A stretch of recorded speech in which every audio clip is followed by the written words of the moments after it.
Now, ये एक छोटा सा सिर्फ समझने वाला टॉपिक है which is reflection and transmission of waves. इसमें मतलब एज सच कुछ मैथमेटिक्स नहीं है। Reflection and transmission of waves, let us suppose कि एक वेव ट्रैवल कर रही थी, ठीक है, और अब वो किस तरीके से बिहेव करेगी when it it interacts with a fixed and point.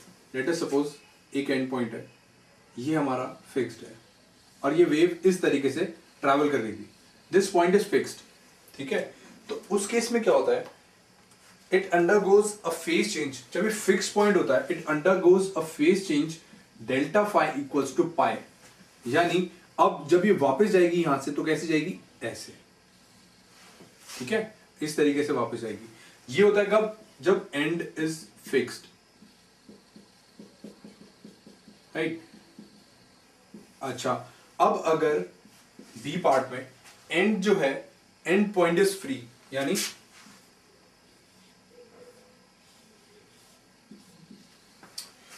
मतलब ये ऊपर नीचे मूव कर सकता है आराम से, ठीक है।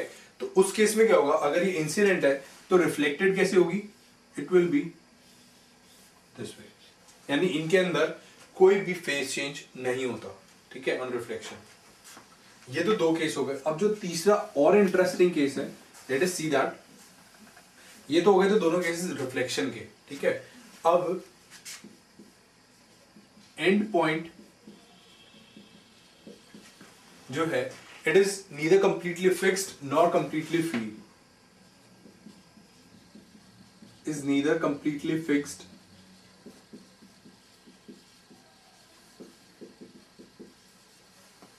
Nor completely free.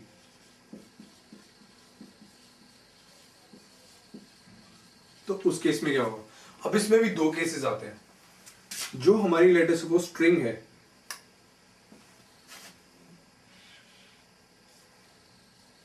Let us suppose ये स्ट्रिंग है, ये हमारी वेव है, ठीक है। इधर वाली जो स्ट्रिंग है, this is denser as compare to this वाली स्ट्रिंग। मतलब ये वाली जो स्ट्रिंग है, दिस इज मच हैवियर, ठीक है। तो उस केस में क्या होगा, अब जो इसको पॉइंट लगेगा, ये जो पॉइंट है, ये इसको थोड़ा फ्री सा लगेगा, राइट। बिकॉज क्या है कि ये एक इंटरेक्ट कर रहा है एक ऐसे मीडियम से जो इससे लाइट है, ठीक है। तो ये इसको एक, ये तो इंसिडेंट हो गई, तो इसको ये जो जंक्शन होगा, ये एक मूवेबल जंक्शन लगेगा इजीली। तो इसके अंदर रिफ्लेक्शन और ट्रांसमिशन कैसा होगा,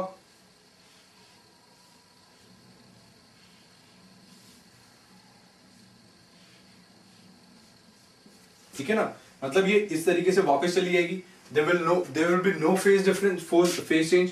और ये जो ट्रांसमिटेड वेव है, ये इस तरीके से जाएगी, ठीक है। इस चीज का आपको ध्यान रखना है कि इसका एम्पलीट्यूड कम होगा, राइट, ट्रांसमिशन के अंदर।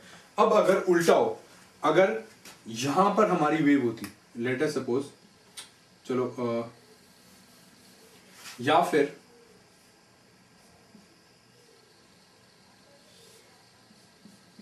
ये हमारी भारी वाली साइड होती और लाइट में ये ट्रैवल कर रही होती है, लाइट स्ट्रिंग में ये ट्रैवल करती है।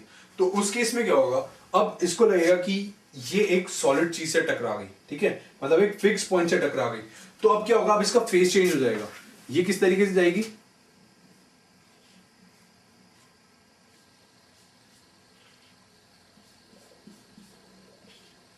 ठीक है ना।